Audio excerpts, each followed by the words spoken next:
Friends, सबसे पहले तो आप सभी को नए साल की बहुत बहुत बधाई। आशा करता हूँ आपका ये नया साल सबका सुखमय बीते, समृद्धि के साथ बीते और आपके जीवन के सारे कष्टों का निवारण हो जाए और आपको स्टॉक मार्केट में बहुत ज़्यादा प्रॉफिट मिले। जो भी आपका इन्वेस्टमेंट हो उसमें अच्छी धन की प्राप्ति हो और स्टॉक मार्केट में भी तेज़ी बनी रहे। चलो फ्रेंड्स, नए साल का हम वीडियो स्टार्ट करते हैं। वोडाफोन आइडिया पे एक न्यूज़ निकल कर आई वोडाफोन आइडिया को लेकर, उसको न्यूज़ को आज पूरा डिस्कस करेंगे। साथ में वोडाफोन आइडिया का जो ट्रेडिंग, मुहूर्त ट्रेडिंग में जो कामकाज हुआ बहुत ही शानदार हुआ था, उसमें क्या क्या अचीवमेंट हुई है उसको भी हम डिस्कस करेंगे। और आने वाले समय में वोडाफोन आइडिया के अंदर क्या तेज़ी बनी रहेगी या फिर से इसमें गिरावट की संभावना बन रही है, और अगर तेज़ी बन रही है तो ये कहाँ तक जा सकती है और गिरावट में ये कहाँ तक जाके रुक सकता है, वो सारी की सारी जानकारी आपको इस वीडियो के द्वारा मिल जाएगी। क्या आपको इस समय वोडाफोन आइडिया में फ्रेश बाइंग करनी चाहिए, और अगर आपने इन्वेस्टमेंट किया हुआ है तो क्या उसको होल्ड करके रखना चाहिए, वो सारी की सारी जानकारी आपको इस वीडियो के द्वारा मिल जाएगी। लेकिन उसके लिए आप पूरा वीडियो देखें, स्किप न करें। स्किप करोगे आपको जानकारी छूट जाएगी और उसमें आपको पूरी बात समझ में नहीं आएगी, जिसकी वजह से कई बार लॉस हो जाता है। चलो फ्रेंड्स, वीडियो स्टार्ट करते हैं। मैं हूँ आपका दोस्त SB दवे और मेरे चैनल ऑनलाइन कमाई में आपका बहुत बहुत स्वागत है।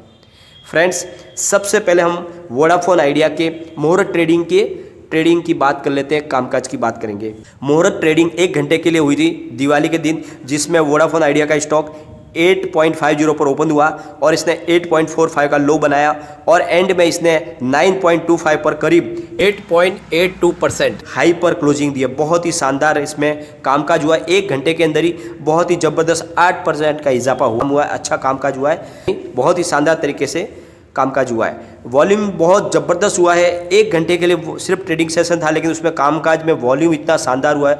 BSE की बात करेंगे, 5 करोड़ 98,48,835 शेयरों की ट्रेडिंग हुई है और सामने 2 करोड़ 84,65,066 शेयरों की डिलीवरी उठाई गई है और डिलीवरी का परसेंटेज है 47.56%। 47% माल उठाया गया। बहुत ही ज़बरदस्त कामकाज हुआ है और लोगों ने दबा के मुहूर्त में वोडाफोन आइडिया के शेयर को खरीदा है। NSE की बात कर लेते हैं। 24 करोड़ 87,79,292 शेयरों की ट्रेडिंग हुई है और सामने 8 करोड़ 44,05,919 शेयरों की डिलीवरी उठाई गई है और डिलीवरी का परसेंटेज है 33.93%। यानी बहुत ही भारी मात्रा में वॉल्यूम हुआ है। वॉल्यूम के मामले में ये नंबर 1 पर था और इससे जो सेकंड नंबर पर यस बैंक था, उसके और वोडाफोन आइडिया के बीच में बहुत बड़ा डिस्टेंस था। यानी बहुत भारी वॉल्यूम के साथ में कामकाज हुआ है और लोगों ने बहुत जमकर इसमें खरीदारी की है और इसी वजह से इसमें शेयर के प्राइस में भी बहुत बढ़ोतरी हो गई है और ये अब 9.25 तक पहुंच चुका है और इसमें भी तेज़ी की संभावना बन रही है। और अब जो न्यूज़ है वो न्यूज़ भी इसके लिए पॉजिटिव निकल कर आई है, उसको भी देखेंगे। आने वाले महीने में यानी दिसंबर तक में वोडाफोन आइडिया अपनी प्राइस में 15 से 20% का इजाफा कर सकती है। जो उसका बेसिक टैरिफ है उसमें बढ़ोतरी कर सकता है, ऐसी न्यूज़ निकल कर आई है। और सिर्फ वोडाफोन आइडिया ही नहीं करेगा, बल्कि एयरटेल ने भी ऐसा ही अनाउंसमेंट किया कि वो भी अपनी प्राइस को बढ़ाएगा।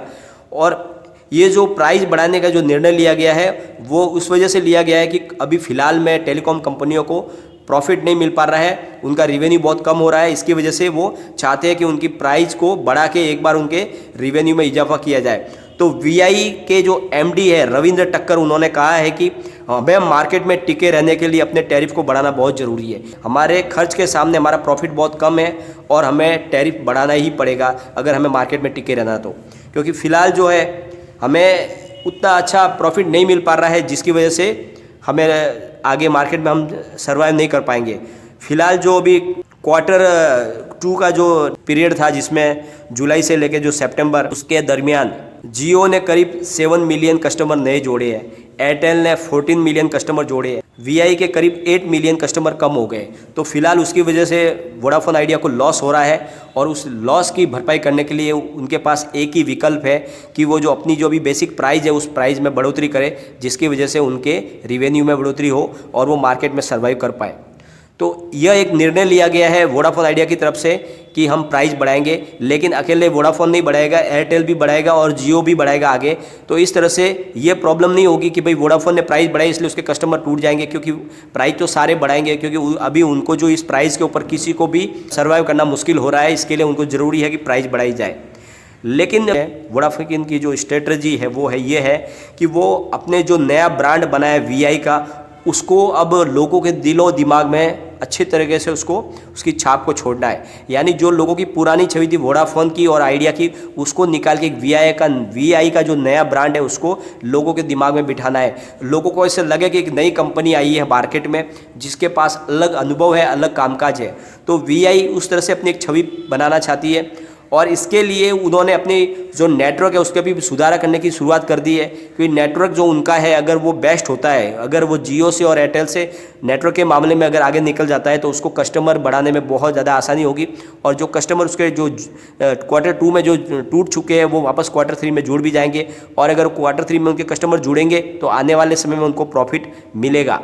और इस तरह से जो वोडाफोन ने जो भी अपनी स्ट्रेटजी बनाई है कि किसी भी तरह से कंपनी को एक बार प्रॉफिट में लाना, उसके लिए ज़रूरी है कि प्राइस को हाइक किया जाए। अगर प्राइस बढ़ेगी तभी उसमें इजाफा हो सकता है। साथ में उन्होंने वोडाफोन कंपनी ने अपनी जो AGR ड्यू है उनका करीब 50,400 करोड़ का AGR उनका ड्यू है, उसको भी चुकाना है। साथ में कंपनी को भी चालू रखना है, उसको अपने कामकाज को और जो अपने खर्च है उनको भी सबको लेके चलना है। इसीलिए उन्होंने 25,000 करोड़ का एक बॉन्ड और इक्विटी बाजार के थ्रू पैसे जुटाने का भी लक्ष्य रखा है कि भाई इस 25,000 करोड़ से जो उनके अंदर एक नया इन्वेस्टमेंट आएगा तो उससे उनको थोड़ी आसानी हो जाएगी।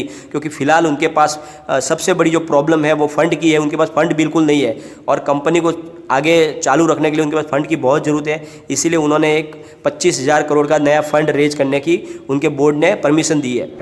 चलो हम इसके ज़रा पिवट लेवल की बात करेंगे। अभी अगर इस लेवल से अगर यहाँ से शेयर गिर जाता है, वैसे फ़िलहाल माहौल नहीं दिख रहा है लेकिन गिरता है, तो जो पहला सपोर्ट है इसका 7.73 का, अगर ये सपोर्ट टूट जाएगा तो फिर ये जाएगा 6.72 तक। और अगर 6.72 का सपोर्ट भी इसका ब्रेक हो जाएगा तो फिर ये जाएगा 5.83 तक।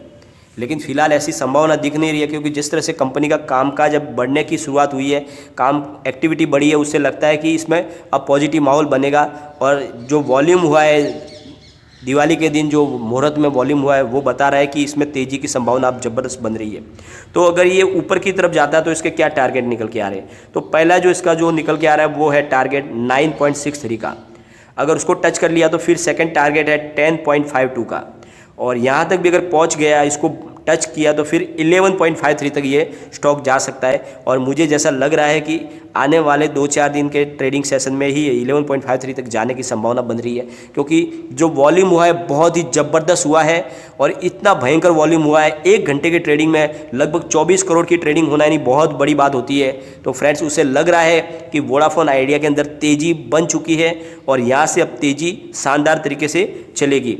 ज़रा हम इसके कम्युनिटी सेंटीमेंट की भी बात कर लेते हैं। 75% बाय की कॉल निकल के आ रही है लोगों की तरफ से और ओनली 10% सेल की कॉल है और 15% होल्ड की कॉल है। तो आप देख लो लगभग 90% लोग इसको खरीदना पसंद कर रहे हैं, सिर्फ 10% लोग इसको बेचना चाहते हैं। तो इससे ऐसा लग रहा है कि वोडाफोन आइडिया के शेयर में तेज़ी बनेगी और जो लोग इसके टारगेट 2-3 के देते थे वो उनकी बात उनके मन में रह जाएगी। ऐसा कुछ होगा नहीं, परंतु अब ये शेयर 10 के ऊपर जाने की संभावना है। और एक बार अगर इसने 10 को क्रॉस कर लिया तो फिर इसके अंदर जो कमजोरी है वो ख़त्म हो जाएगी और फिर तेज़ी की माहौल बन जाएगी।